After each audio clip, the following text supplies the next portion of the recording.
8 de la mañana, 56 minutos. Más de 1.900 casos activos los que se tienen actualmente en zona de Asunción. Hablamos de COVID-19, Alex.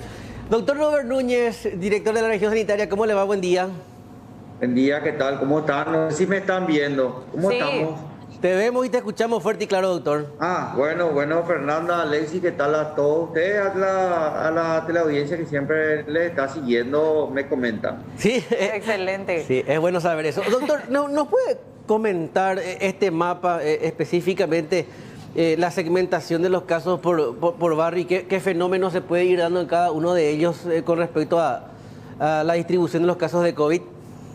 Bueno, nosotros tenemos, desde que se inició la pandemia, ¿verdad? Actualmente en ese mapa estamos sacando nosotros, en base a lo que tenemos como datos que nos brinda la Dirección General de Vigilancia Sanitaria. Lo que hace es, la vigilancia sanitaria, una vez que tiene los casos, pasarle a cada región los que fijan domicilio en el departamento, en el caso específico nuestro de Asunción, ¿verdad? Entonces nos pasan el número total por día de casos confirmados positivos, ya sea por laboratorio privado o ya sea por lo que se está tomando en el sistema de salud pública.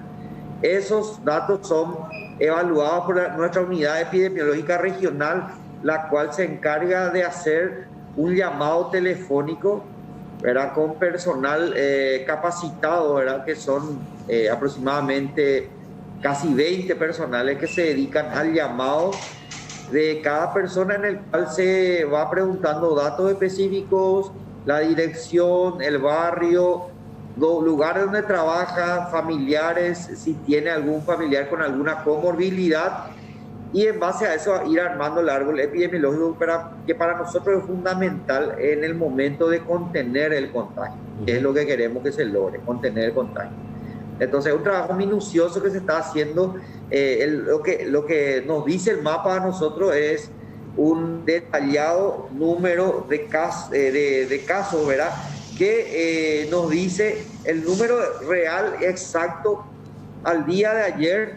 Ustedes saben nomás que como todo lo relacionado a COVID es muy dinámico, ¿verdad? Esos números pueden ir cambiando. Lo que sí tenemos son los confirmados desde la época de la pandemia, desde que se inició la pandemia hasta ahora. Y los activos de repente hoy ya pueden estar recuperados, claro, ¿verdad? Y los fallecidos que también se están dando por día. Entonces, la tabla es muy dinámica, pero es una tabla, un mapa general que nos dice cómo están en cada barrio de Asunción. Como ustedes verán ahí, todos los barrios están prácticamente tomados.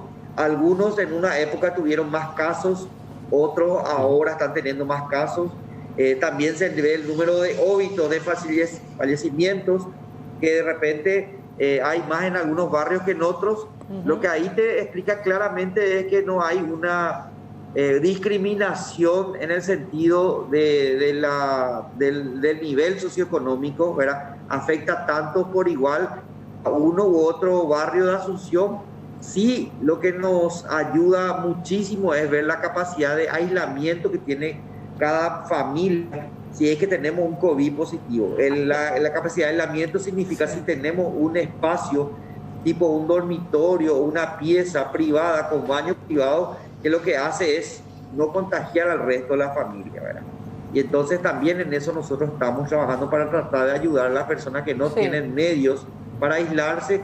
Nosotros le brindamos el albergue que tenemos en Asunción, que es preparado para COVID positivos, con síntomas leves o que están en proceso de curación. A ver, doctor, estábamos viendo aquí con Alexis esta tabla y queremos repasar con la gente.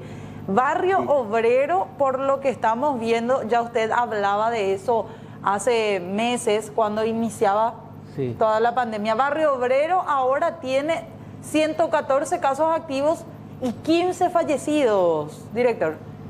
Eso es lo que nosotros tenemos la tabla al día de hoy, ¿sí? Eso es lo que tenemos. Estos casos son los casos confirmados, ¿verdad? Por el hisopado que se ha hecho. Tenemos los casos confirmados en verde, figuran los que justamente fueron desde el inicio de la pandemia. En celeste le pusimos los activos y en rojo, que son los 15, son la cantidad de fallecidos relacionados al COVID, ¿verdad? Sajonia también, ahí estamos viendo otro. Inmediaciones, por ejemplo, lo que la gente conoce como todo Sajonia, ¿verdad? Ahí está discriminado por barrios. Sí. Doctor, ¿qué fenómeno? Yo le quiero aclarar algo también. Tenemos ahí, si vamos sumando, se da una cantidad total, pero nosotros tenemos aproximadamente unos, seguramente 600 que no tenemos bien identificados. Ni el barrio, algunos de ellos no nos atienden el teléfono y entonces no sabemos específicamente en qué barrio están. O de repente nos dicen que viven en Asunción y no nos dan la dirección por una suerte de temor todavía de la información.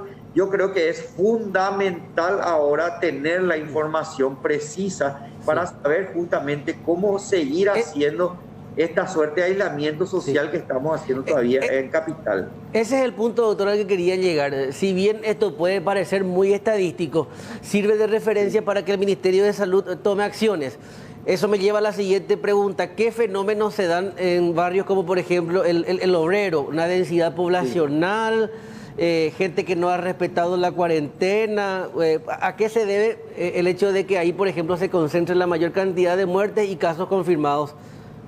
Nosotros tenemos por un lado, Alexis, la gente que toma conciencia y se cuida. Eso por un lado, ¿verdad? Que es muy individual y personal. No depende ni del Ministerio de Salud, ni del Ministerio del Interior, ni de ningún otro ministerio. Es muy individual ese tema.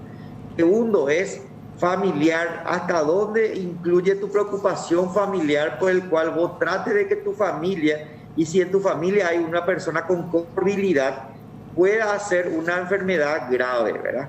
Y necesita internación. Tercero, vamos a lo comunitario. ¿Cómo tu comunidad, qué acciones está tomando tu comunidad para tratar de que no se expanda el contagio, ¿verdad? Y después ya viene lo que implica al Ministerio de Salud, propiamente dicho, que es la parte asistencial, ¿verdad? Entonces, nosotros hablamos mucho de la primera línea, hablamos mucho del personal de salud como primera línea.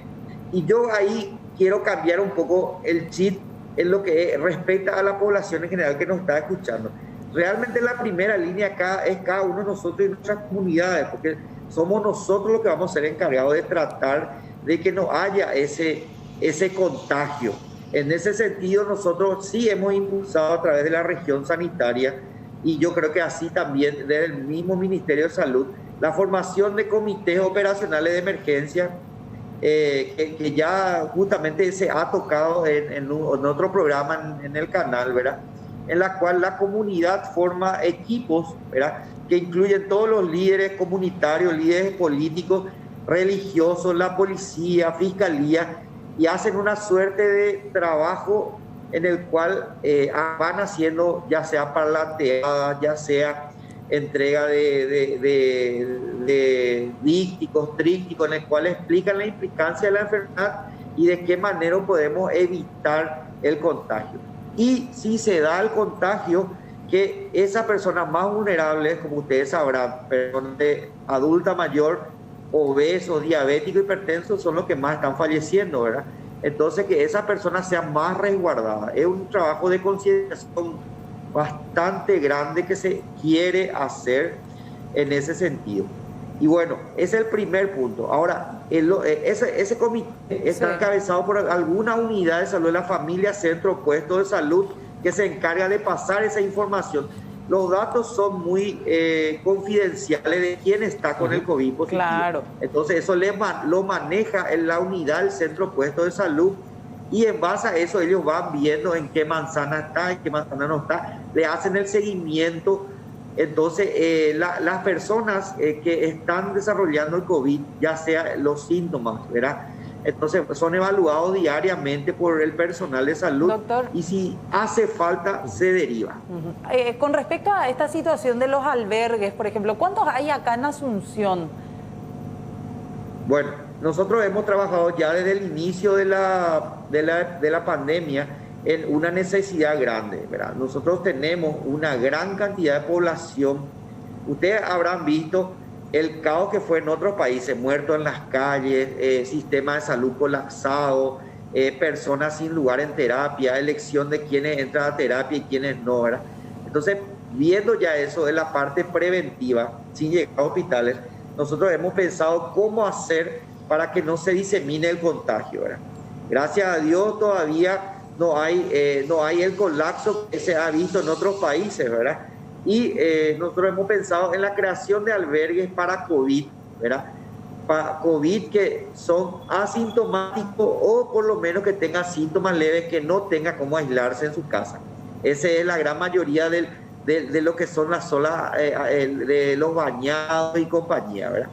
Entonces, tanto así que hemos hecho una alianza, ¿verdad? Con la pastoral social que nos ha prestado un local que tienen, ¿verdad?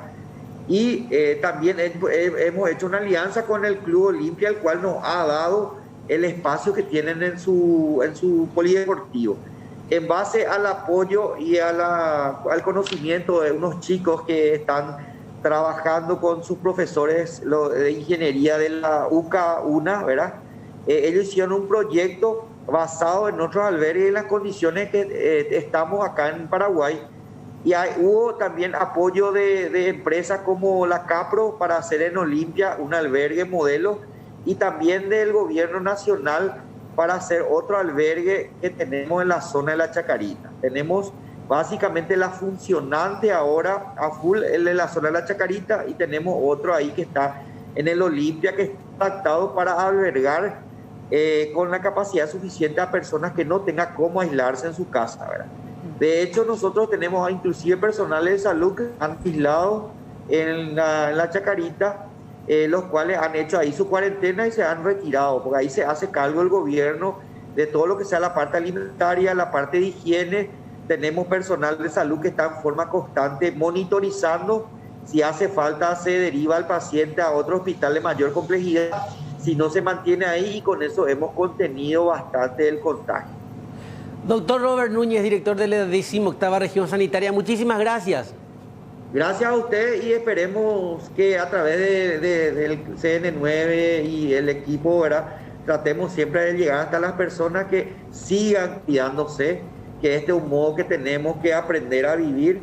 Sí. Y gracias a eso vamos a contener todo lo que sea las enfermedades que nos están viniendo. Vamos a acordarnos que el dengue también está en puertas también ahí, y se imaginarán lo que sería dengue más COVID, ¿verdad? Entonces siempre tenemos que mantener bien, el calorcito bien ahora, en alto lo que es la prevención, a través ya sea de la distancia social, el lavado de manos y el uso correcto de mascarilla, y por otro ahora ya empezar a eliminar los criaderos de dengue, sí, que potencialmente van a ser una mezcla bastante complicada de dengue con COVID. Exactamente. Gracias, doctor Robert Núñez. Hasta pronto. Muchas gracias a ustedes.